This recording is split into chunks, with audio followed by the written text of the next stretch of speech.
नमस्कार, मैं रीमा प्रसाद। इस वक्त सबसे बड़ी खबर जो मिल रही है वो राहत भरी खबर है, वो अच्छी खबर है, वो उन तमाम मजदूरों के परिवारों, उनके रिश्तेदारों के लिए और पूरे देश के लिए अच्छी खबर है कि जल्द से जल्द रेस्क्यू ऑपरेशन खत्म होने जा रहे हैं। यानी जो पूरा प्रोसेस है वो बहुत करीब पहुंच चुका है।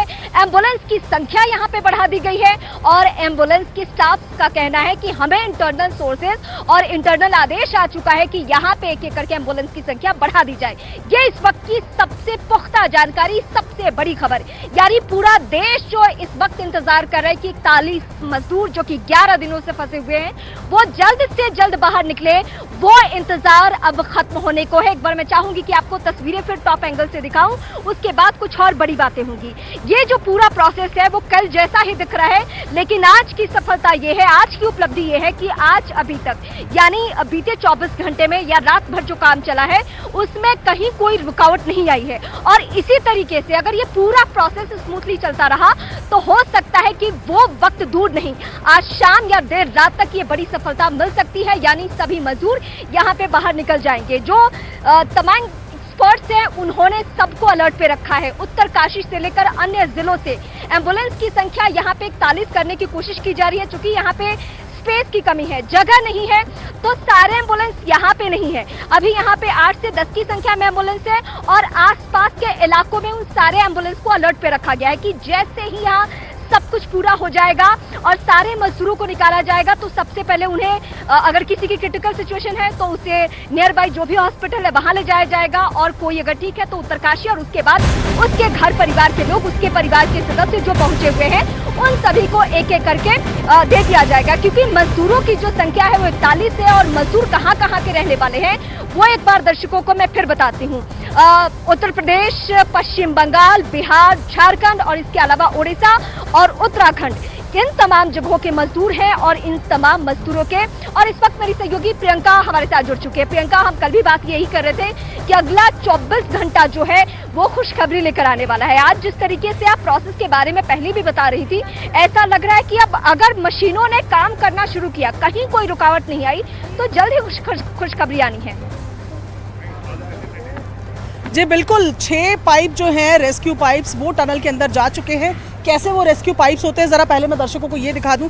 ये जो पाइप्स यहाँ पर नज़र आपको आ रही हैं, ये आप देखें, ये तकरीबन 800 डायमीटर का ये पाइप है जिनको अंदर भेजा जा रहा है। अभी इस तरीके के 6 पाइप्स जो हैं वो अंदर जा चुके हैं और अभी 7वें को भी पूरा होने में थोड़ा ही समय बाकी है। तो 7 पाइप थोड़ी ही देर बाद इस टनल में होंगे और उसके बाद इन पाइप्स को भेजने का सिलसिला होगा। देखिए किस तरीके से रेस्क्यू किया जाएगा वो मैं आपको समझाती हूँ। ये जो पाइप्स यहाँ पर डले हुए हैं, इन पाइप्स जैसे ही ये पूरा काम हो जाएगा, 60 मीटर तक ये पाइप्स पहुंच जाएंगे। उसके बाद एनडीआरएफ के जो लोग हैं पहले वो इसके अंदर जाएंगे और सीधा वहां तक पहुंचेंगे जहां पर मजदूर जो है वो ट्रैप्ड है। आप देख रहे हैं इतना स्पेस इसमें है कि आराम से कोई जो है इसमें क्रॉल करके जा सकता है। तो एनडीआरएफ के जो जवान है वो पहले इससे अंदर जाएंगे, मजदूरों के पास पहुंचेंगे और फिर उनको लेट कर इससे बाहर निकाला जाएगा। उस तरीके का सिस्टम रखा जाएगा। ये एक पहली तस्वीर मैंने आपको यहाँ पर दिखाई। दूसरी तस्वीर रीमा, जो फिलहाल सबसे इंपॉर्टेंट तस्वीर है, जो दूसरा ऑप्शन है वर्टिकल ड्रिलिंग का, उसकी कुछ पिक्चर्स मैं आपको दिखाऊं तो आप वहां देखेंगे एनडीआरएफ के कुछ जवान नजर आ रहे हैं। थोड़ा जूम करके हम आपको दिखाने की कोशिश करते हैं। एक मशीन वहां पर नजर आ रही है जो कि वर्टिकल ड्रिलिंग के दौरान कैसे लोगों को बाहर निकाला जाए वो मशीन वहां पर नजर आ रही है। इस मशीन को कम अलोंग मशीन कहा जाता है। और अभी जैसे आप देख रहे हैं ये मशीन है, इसके पीछे की तरफ एक स्ट्रिंग नज़र आ रही है, एक तार सी नज़र आ रही है। इससे जो भी मजदूर वहाँ पर फंसा हुआ है उसके कमर पर रस्सी बांधकर इस जो ये तार दूसरी तरफ नजर आ रही है उसके साथ इसको बांधा जाता है और इस मशीन की मदद से उसको ऊपर की तरफ खींचा जाता है। तो ये मॉकड्रिल भी थोड़ी देर में यहाँ पर होने वाली है, वो तस्वीरें भी हम दर्शकों को दिखाएंगे।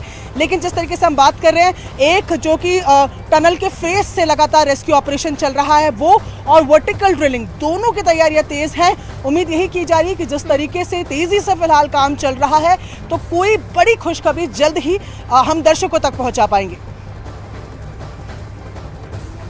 प्रियंका, मैं आपके पास लौटती हूँ, लेकिन इस बीच फिर से तस्वीरें दिखाएंगे, फिर से बड़ी बातें बताएंगे कि आज के दिन को हम क्यों महत्वपूर्ण बता रहे हैं। आज के दिन को हम महत्वपूर्ण इसलिए बता रहे हैं, मैं जरा वहां से आपको तस्वीर दिखाती हूँ। कल जब मैं इसी वक्त में रिपोर्टिंग आप दर्शकों के सामने कर रही थी, तो यहाँ पे जिस पाइप को प्रियंका आपको बाहर से दिखा रही थी, वो सभी पाइप यहाँ दिख रहे थे। यानी इतने पाइप अंदर जा चुके हैं, इतने पाइप प्रोसेस में है, जिससे कि वो सभी मजदूर बाहर निकल सके। यानी अंदर सब कुछ बहुत बेहतरीन तरीके से चल रहा है, कहीं कोई अभी तक रुकावट नहीं है। और हम सबको उम्मीद यही है, ईश्वर से प्रार्थना यही है कि आज कोई रुकावट ना हो, ताकि सभी मजदूर एक एक करके बाहर निकल सके। यानी कल की तुलना में आपको इन तस्वीरों में फर्क जरूर नजर आ रहा होगा, थोड़ा माहौल स्मूथली जरूर है। यानी आज उस तरीके से पैनिक सिचुएशन नहीं है। हालांकि मैं उस बैरिकेडिंग की तस्वीर भी दिखाऊंगी, जहां पे पुलिस कर्मियों की मौजूदगी, वहां से कोई भी अंदर नहीं जा सकता, किसी तरीके की कोई लापरवाही नहीं, कोई कोताही नहीं।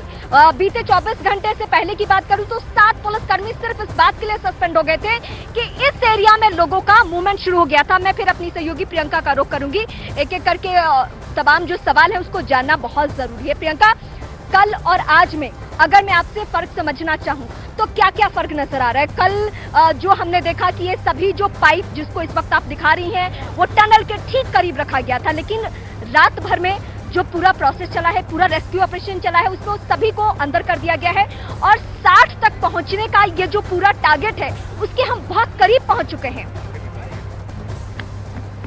जी बिल्कुल, देखिए ऑगरिंग जो है वो शुरू हो गई है।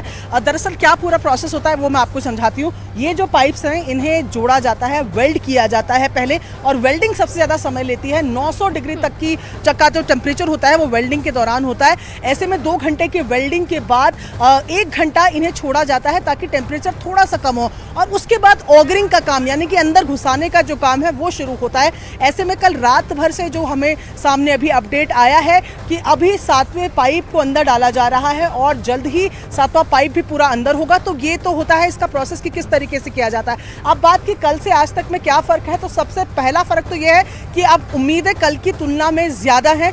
कल वेल्डिंग का काम चल रहा था, आज पाइप्स अंदर जाने लगे हैं। कल 4 दिन बाद, 3 दिन बाद काम शुरू हुआ था, आज तेज़ी से काम चल रहा है।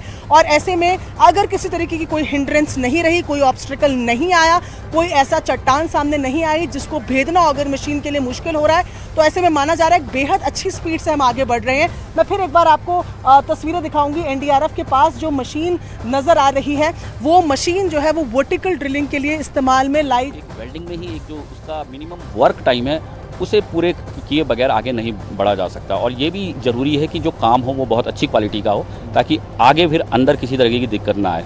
तो जो नॉर्मल रिक्वायरमेंट है वर्क की, वो तो लगेंगी ही, लेकिन जो अभी तक की प्रोग्रेस है बहुत अच्छी है, और उम्मीद करते हैं कि जल्दी से जल्दी विक्टिम तक पहुंच पाएंगे। ये जो 60 मीटर पहुंच रहा है सर, ये कितना चौड़ा पाइप है और क्या उससे आसानी से विक्टिम्स बाहर आ सकते हैं? ये बिल्कुल, ये करीब आपका 800 mm का पाइप है।